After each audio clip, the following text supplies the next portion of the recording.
Vamos a analizar una cuestión fundamental. ¿Qué ocurre realmente en nuestro cuerpo después de que los síntomas de la COVID-19, en teoría, desaparecen? Gracias a un estudio multiómico muy revelador, hoy podemos asomarnos a la huella molecular que deja la infección, una huella que, como veremos, va mucho más allá de lo que entendemos por recuperación clínica. Y esto, claro, nos lleva a la pregunta del millón. Cuando un paciente ya no presenta síntomas de COVID-19, ¿podemos decir que su organismo ha vuelto a la normalidad a nivel fisiológico? Los datos que vamos a ver sugieren una respuesta bastante más compleja y, la verdad, un tanto inquietante.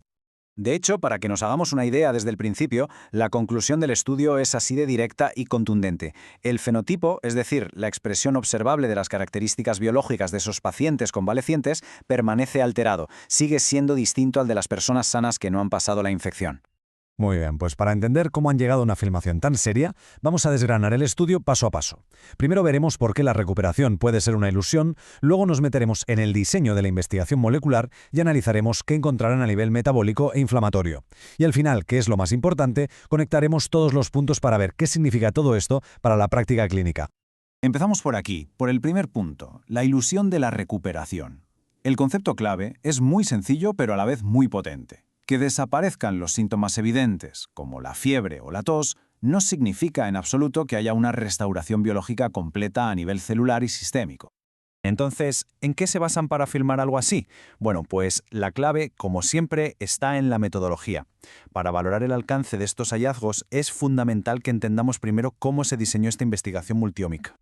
Aquí tenemos la base del estudio. Se compararon muestras de plasma de 29 pacientes que habían estado hospitalizados por COVID-19 con las de 30 controles sanos. Y ojo a este dato que es crucial.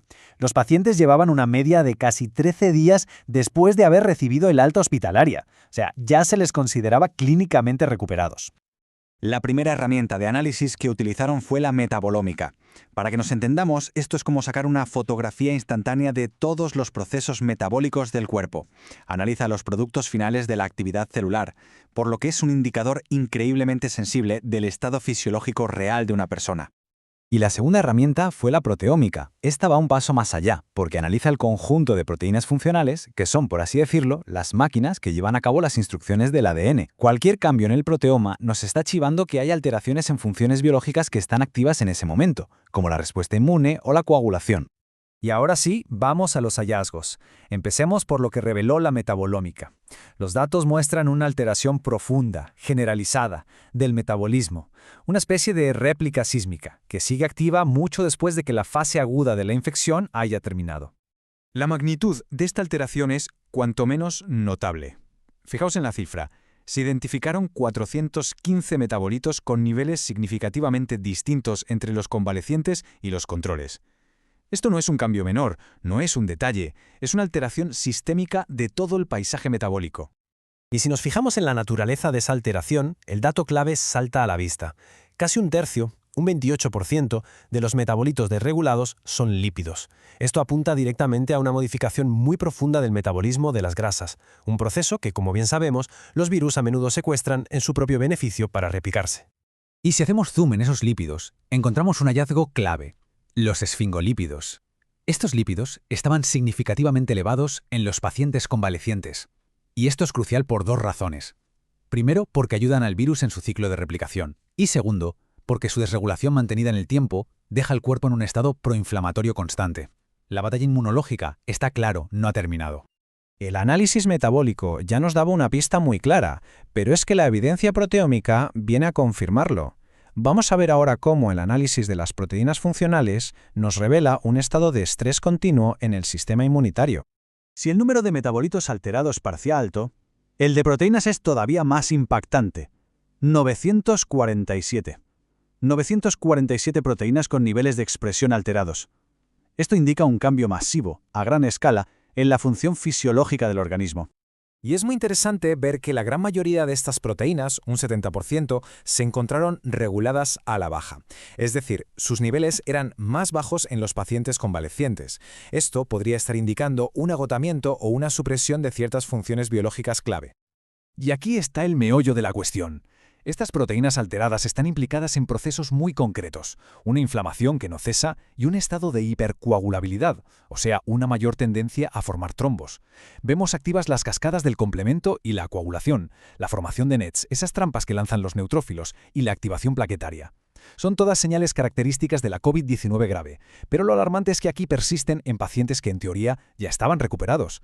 Muy bien. Hasta ahora hemos visto el metabolismo y las proteínas por separado.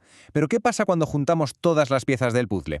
El análisis integrado nos ofrece una imagen mucho más completa y, francamente, bastante más preocupante de las secuelas de la infección. La clave aquí es la superposición de los dos conjuntos de datos. Al cruzarlos, se identificaron 23 vías biológicas fundamentales que estaban alteradas al mismo tiempo a nivel de proteínas y de metabolitos. Esto ya no es una coincidencia. Esto es una disrupción profunda y coordinada de la fisiología del cuerpo. Y aquí es donde las implicaciones a largo plazo se vuelven más evidentes. Entre estas vías alteradas encontramos la ferroptosis, que es un tipo de muerte celular programada mediada por hierro y estrés oxidativo. Y lo que es aún más alarmante, se ven afectadas vías que están directamente asociadas con enfermedades neurodegenerativas como el Parkinson. Es crucial, aclarado, que esto no demuestra una relación de causa-efecto, pero sí es una señal de alerta muy seria. La infección perturba sistemas biológicos cuya alteración es un factor de riesgo conocido para estas patologías tan graves. Bien, y con toda esta evidencia molecular sobre la mesa, ¿cuál es la conclusión? ¿Cómo se traduce todo esto a la práctica clínica y a la salud pública? ¿Qué nos están diciendo estos datos que debemos hacer? La conclusión principal del estudio hay que repetirla porque es la idea central. El estado biológico de los pacientes convalecientes, incluso de aquellos que no desarrollan un COVID persistente, sigue siendo marcadamente distinto al de los individuos sanos. La recuperación no es un interruptor que se apaga y ya está. Y este es el mensaje final, el más crítico de todos. Una infección, incluso una que se resuelve clínicamente sin secuelas aparentes, deja una huella biológica medible, significativa, con alteraciones metabólicas e inflamatorias que persisten y con la perturbación de vías ligadas a enfermedades crónicas graves. Esto subraya, con una contundencia científica abrumadora, que la estrategia más importante, la única verdaderamente eficaz, sigue siendo la prevención de la infección primaria a toda costa.